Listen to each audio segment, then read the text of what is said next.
Good morning, everybody. This is Grant with a live Monday motivation episode of The Spark Show for you guys today. We're going to be covering my theme this year, which I'm super pumped about. What is the micromoon? Weird new water. Yes, new water? No, we're not talking about Fiji water. We're not talking about soda water. There are new elements to water that we're discovering. But most importantly, how do you beat every bad argument? And how do you actually beat these bad arguments in a way that's constructive to your goals? We're going to be covering that and more in today's episode of the Spark Show. But before any of that, we've got a little bit of other news to educate you. And before any of that, we're going to talk briefly about the markets to inoculate you against the insane chaos that they want you to feel. We're going to help you overcome that just briefly by just sharing the markets. But more than anything, we're gonna start our day with a morning cup of gratitude. You gotta start your day with gratitude. You gotta shift your headspace because there is so much in this world that wants you to feel and angsty and get wound up. And we are constantly fighting the entropy of the mind. And how do you do that? You pop that bubble simply by starting with gratitude, taking a pause from all of that and expressing what you're grateful for. I wanna hear what you're grateful for in the comments below. And I'm going to share mine first. I am super grateful for my fitness journey, but more than my fitness journey, I'm super grateful for the time I get to spend in the gym getting my head straight. I cannot tell if it's more important for my brand, my platform, or my mental health for me to be at the gym like I have been. It helps so much to actually have an outlet, not an outlet for aggression, an outlet where I am inside my mind making massive progress on my goals. That's what I'm grateful for. Do you have a fitness discipline? Do you have a fitness habit? If you don't, I just encourage you.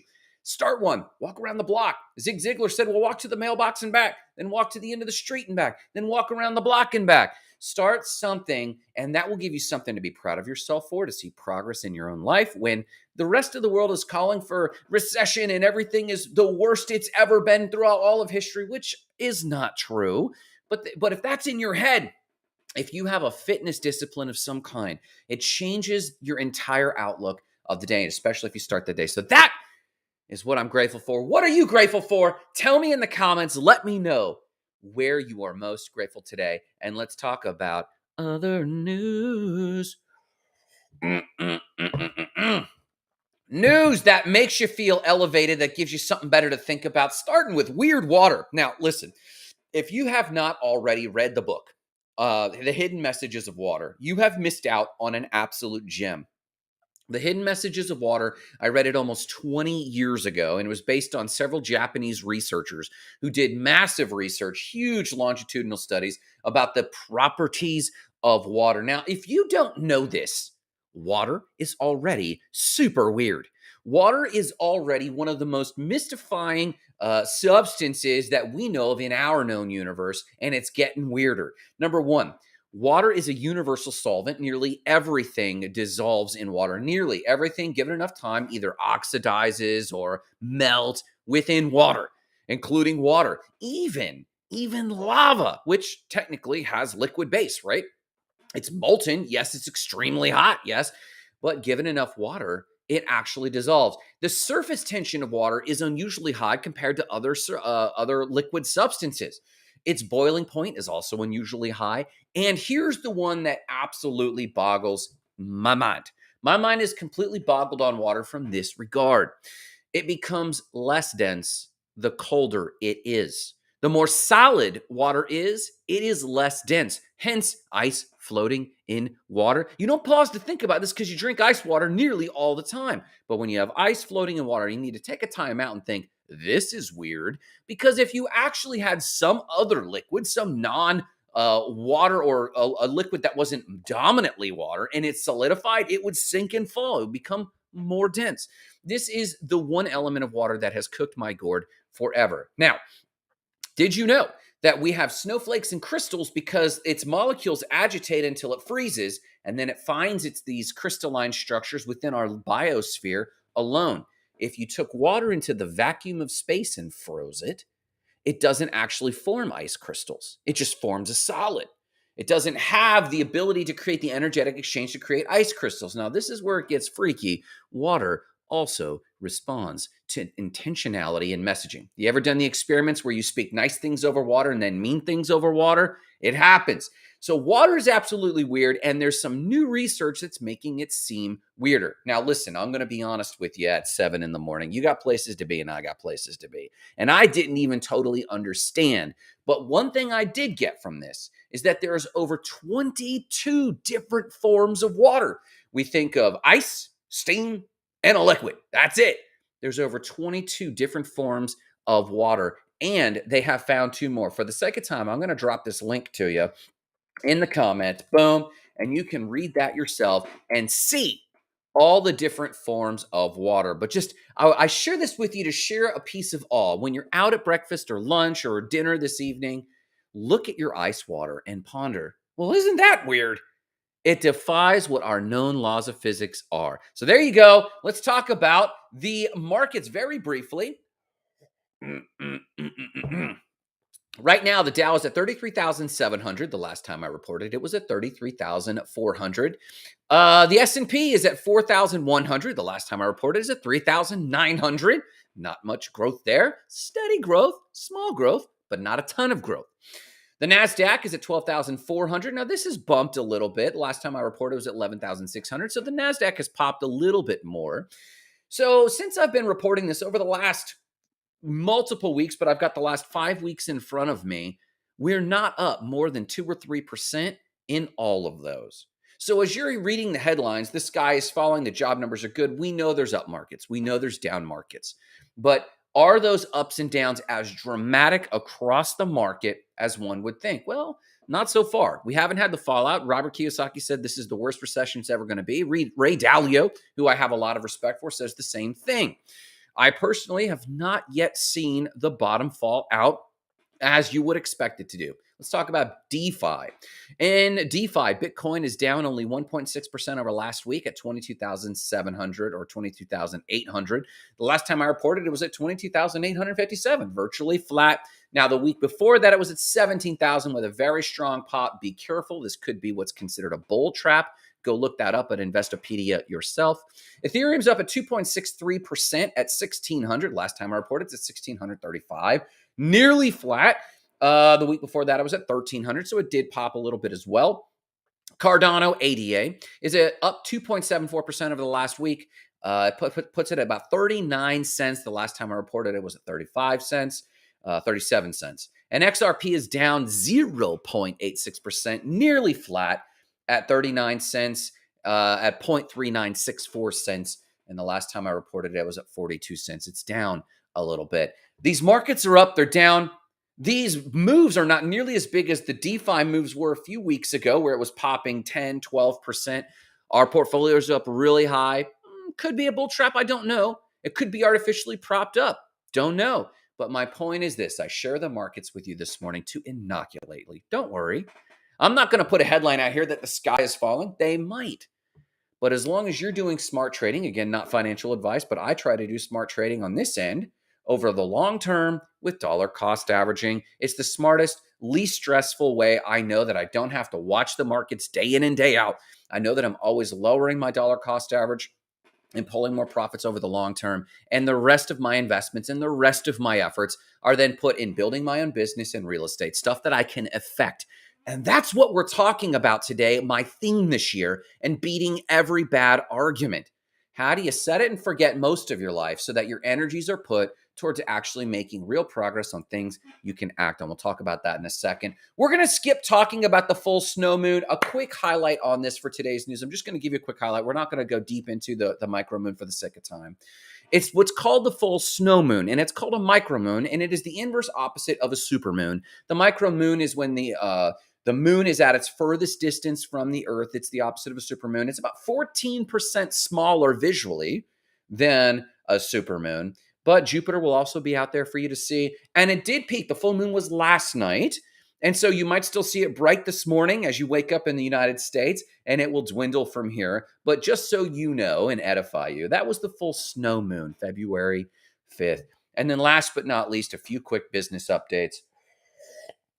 No new updates on the Spark bookkeeping front. Adam has got that on lockdown, making huge progress of his own. Wonderland Investments, we have to report to our share. We have 12 investors, give or take. We'll update them, but we've just been dollar cost averaging there. No new updates. Spark Sites, we did finish our ChatGPT course, so watch for us to drop that this week. We're going to launch that on Gumroad. You should get it. It's going to be very affordable as we open it, but we're going to run with some pricing experiments where the price will go up every day for about 30 days until it lands on its actual market price. And Facebook user, for some reason, your name is not coming in. I don't know who you are, but the moon is looking nice this morning. Take a minute, folks. And like whoever my lovely friend is, and I'm sure we know each other, is taking time to take a breath and orient oneself that it's not about the headlines.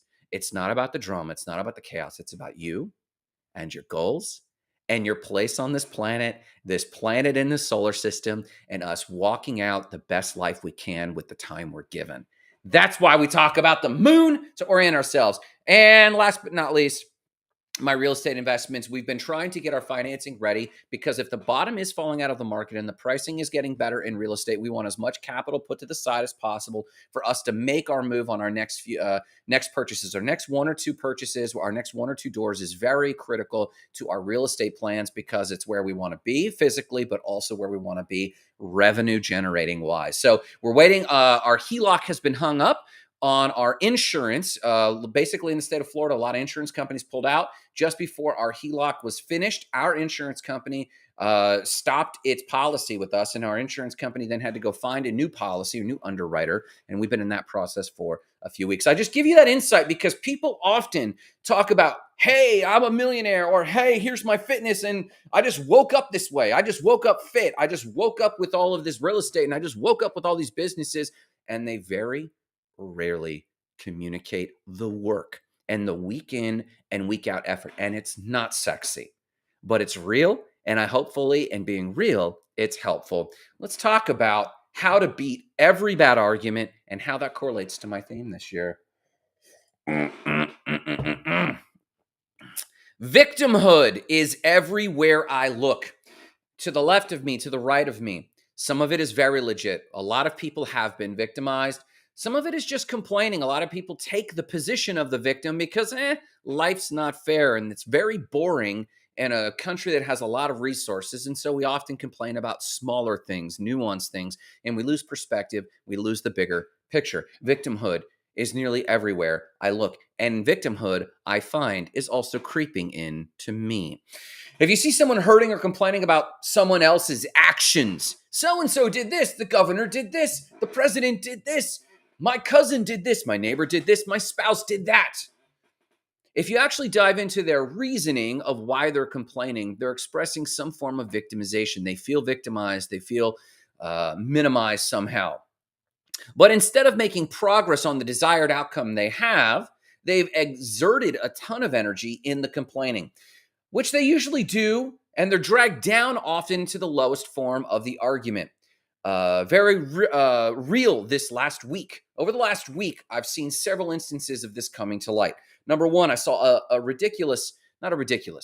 I saw a poorly formed argument around whether or not there's actually a book ban in Florida. I'm not going to get into the politics of that. I did that online, and I shouldn't have. It wasn't about the topic or the positions of that. I was put off that they were delivering the poorest form of the argument. If you've seen the show Newsroom, or if you haven't, I highly recommend you see this show. And they're on a mission to civilize dialogue in the country with their show. And one of the number one rules that they bring onto the whiteboard is this: please make the best form of the argument. If you make the best form of the argument, you stand a chance that all the energies congregate around actions that make an impact. But if you make the lowest form of the argument, everyone's attention is on that low form of the argument. A, you make yourself look silly because you made a weak argument. B, your argument itself, being a weak argument, was easily overcome. C, the energies were directed there. D, you were therefore discredited. And if you have a good point, as I assume you do, you shouldn't be discredited so easily. So take the time to make a well-formed argument. I also saw this with fruitless complaints about whether or not ChatGPT would destroy a particular service industry. Now, you guys know I'm very pro AI or ChatGPT in this instance, but more than that, I'm very pro at being resilient mentally and not looking at what's going on in the market as a sign that you're going to fail. It's just yet another thing that you could have expected that was going to affect your market and you should have taken action on.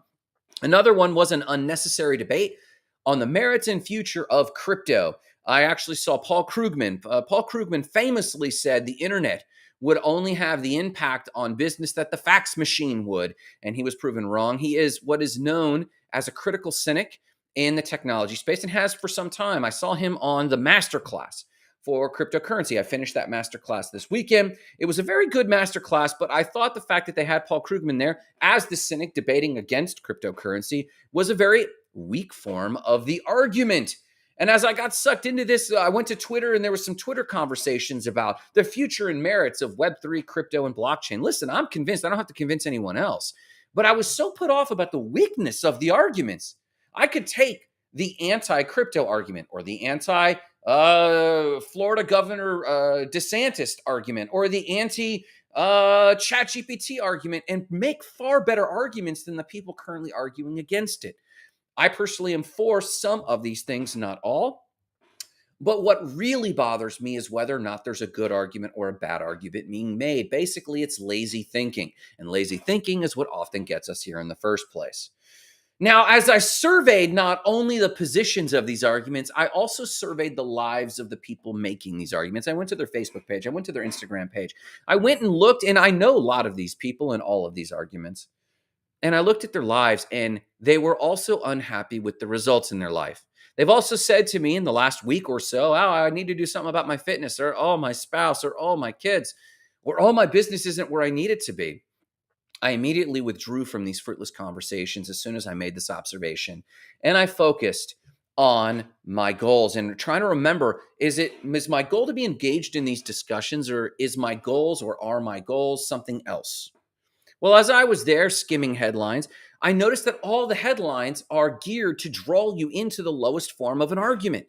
Nearly all of these headlines today want you to take a position as opposed to consider both sides. And as I saw this, I was empathetic for those who don't have a lot of bandwidth, who are skimming headlines, who are taking positions without critically thinking, without having the bandwidth to critically think. And then I saw the solution to the problem. I was trying to give language to myself about what is the right path, what is the right way to think about these things. And I was simply reminded of an age-old principle by a local businessman, Robbie Sampson, who made this post about his theme. And I am unabashedly stealing like an artist and extrapolating on this for my theme this year and how to beat every bad argument. Robbie Sampson was not engaged in nearly any of these dialogues. In fact, the thing he posted was this: my theme for this year is discipline. Now that sounds simple. That doesn't sound profound. It's not sexy. It doesn't sound like a life hack. I don't know what to do. But then the phrase hit my mind: distance with discipline. You see, the tough thing is that we're engaged in these fruitless dialogues, whether it's politics or whether it's identity or whether it's the industry or the markets. It's reactive in nature. And we're engaged in that reactivity because that's the only place we have engaged ourselves. In fact, we're not far from those dialogues because we're mired in it. But I suddenly wanted to distance myself from these arguments. I wanted to make distance in my goals. I wanted to make distance in my fitness and health. I wanted to make more progress and distance in my relationships that I value. I wanted to make more distance and progress in my business. It's got to be doing better than what it's doing right now because for the effort we're giving it. And then in my spirituality, I want to make more distance going deep inside myself. I wanted to make more distance. And the theme distance through discipline struck me that I can beat every bad argument by putting some distance between me and the argument. Not just ignoring it, but legitimately making progress in my goals. So here's a few quick thoughts I want to leave with you. I want to encourage you for these 4 things. Leave them with you on how to create distance with discipline. Number 1, execute discipline. If you're not sure how to execute discipline, start with fitness. Everyone generally knows what to do. Granted, I don't have a gym membership. You have a floor. Do push-ups. Do sit-ups. You have a street. Go walk that street and put in a mile. Marissa walked this morning with our pup around the lake. She did discipline. Execute discipline. Grant, when do I stop? You don't. That's the point of discipline. Well, when's my rest day? If you're asking too soon. You'll know when to take a rest day. For now, focus on the discipline. That is what having a disciplined mind does. It shoves out any rationalization to quit, stop, or give yourself a break and move forward. That is the point of discipline. If someone is being disciplined, you're like, hey, you got to go easy on yourself. You got to know when to take a break. You are literally interrupting their ability to cultivate discipline in their life. Stop it. Number one, execute discipline. How else can you execute discipline? If you see someone executing discipline, hype them. If you see someone executing discipline, encourage them. If you see someone executing discipline, tell them you wish you were doing what they were doing. Don't tear them down. Don't tell them to go easy on themselves. Do not tell them to take a break. You don't know what demons they've had to put down just to get out there and do it. You can participate in that. You can even borrow that vibe and borrow that energy by encouraging them. Anything else? There is no neutral. Well, I'm antagonistic to it. Are you? Take a hike. Well, I'm not antagonistic to it, but I'm not for it. I'm just neutral. If you are neutral on something in someone's life, you're antagonistic to it. Neutrality is ambiguous, and ambiguous saps energy like the cold. Be hot for those in your life who are executing discipline, please. Number two, then take the lessons you have learned from discipline from the body and put it into your mind. As you execute discipline for your fitness, take all of those internal lessons like resilience, focus, stiff arming distractions, being curt, speaking your mind. Hey, are you done with that set? I need to get in there. These things take a lot of discipline to speak up and do. Now execute that in your personal life. Ask your vendors, hey, when are you going to be done with that? And just let them answer. Ask your employees, hey, what's it going to take to hit that next level? Give me one more rep. In business, we've taken the opposite. Go easy on yourself. I know we said 10 reps, but 8's okay. Hey, I don't want you to be a taskmaster, but I do want you to raise the bar for your employees and your partners and your vendors. Hey, why don't you go the extra mile? Just curious. I didn't have time or money. Okay. So I just got to pay you more? Yeah, okay. People will start to reveal whether or not they have discipline and resilience, not to extract more value out of them without paying for it, but to extract what their values are out of them to know if you want to partner with it. Hear me on that. Number three, make measured progress. Make distance. How do you distance yourself from beating back arguments? Make progress in your goals. You'll look over your shoulder and realize there's no one near me. I have left the pack behind. Because I got out of the argument, I focused actions that could actually make a difference. You could take actions on the things that they're still arguing about.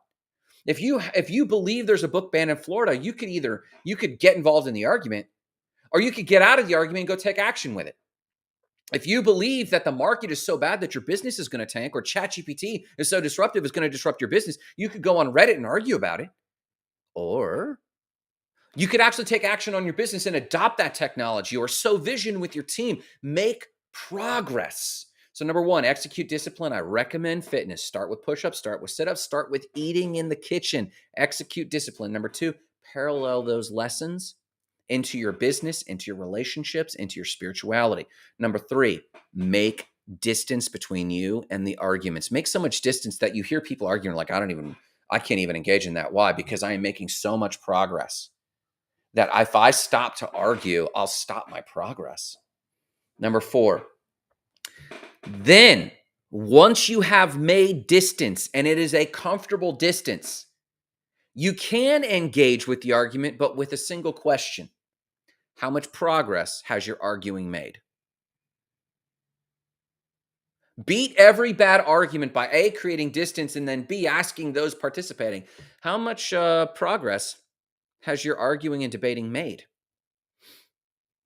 You could be complaining, posting righteous indignation, arguing amongst themselves. And when they argue amongst themselves, they're actually doing a double injustice. They're not convincing anyone of their point, but they're also arguing with people who could be on their team for making progress. Getting involved in fruitless debates, posting memes that are inaccurate. You can engage with these discussions only after you've made progress. And the only way you are allowed to engage in Grant's book is to ask, how much progress has your arguing made? Hmm. Who in this dialogue is actually making a difference and making progress? And then go engage with those people and say, hey, how can I help? Because you've made progress, chances are you have bandwidth. So the four things: number one, execute discipline, and I recommend fitness. And health and nutrition. Number two, parallel the lessons you're making into your small business, your relationships, and your spirituality. Number three, do not come up for air until you look over your shoulder and you have made massive distance between you and the arguments for crypto, against crypto, for political things and against political things, for ChatGPT and against ChatGPT. Do not come up for air until you have made so much progress in those areas yourself, actual measured results, that when you come back, you can say, hey, how much progress have you made arguing about it? Meanwhile, here's the results I've gotten. I want to give you a quick example of this. My good friend Jarrett, we were on FridayFinances.tv yesterday, last Friday, and we were discussing a friend of his who went driving Uber. His friend had been partying, and they were going out Friday, Saturday night, and then doing brunch on Sunday. And his friend was like, I want to travel the world. So his friend just said, I'm checking out, and started driving an Uber. And his friend driving an Uber was listening to books and material while they were driving, while guests weren't in the car. They made a couple $100. It wasn't a lot. And a lot of people were like, dude, you're driving the Uber. You're only making a couple $100. They were like, yeah, no. 2 years later, the person retired fully through geo arbitrage. Done.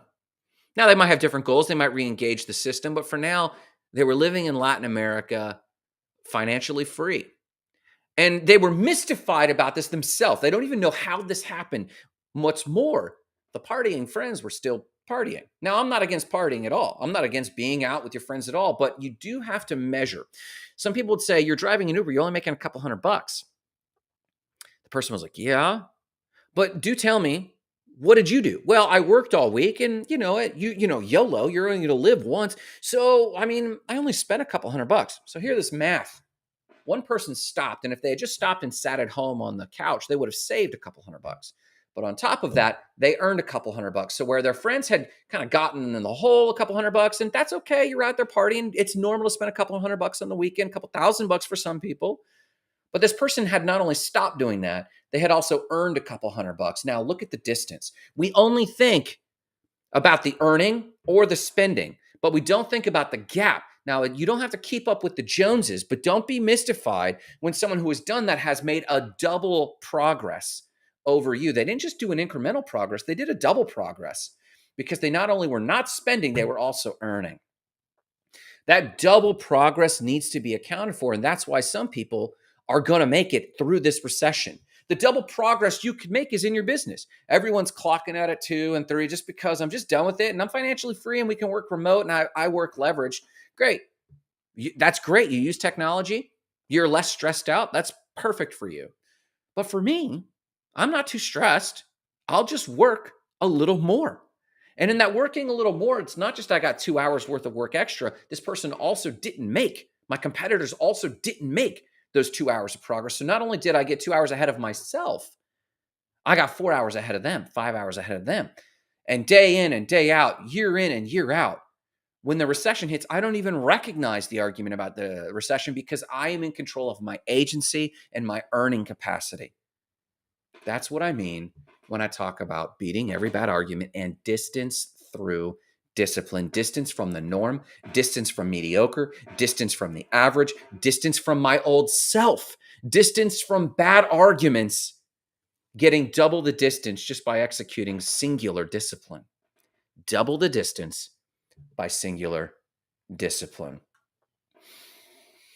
I hope for you and want to encourage you this morning, disengage in arguments, make discipline happen, transition that discipline to other areas of your life, make measured progress, and then look over your shoulder and encourage those still engaged in the argument, encourage them by asking them a question.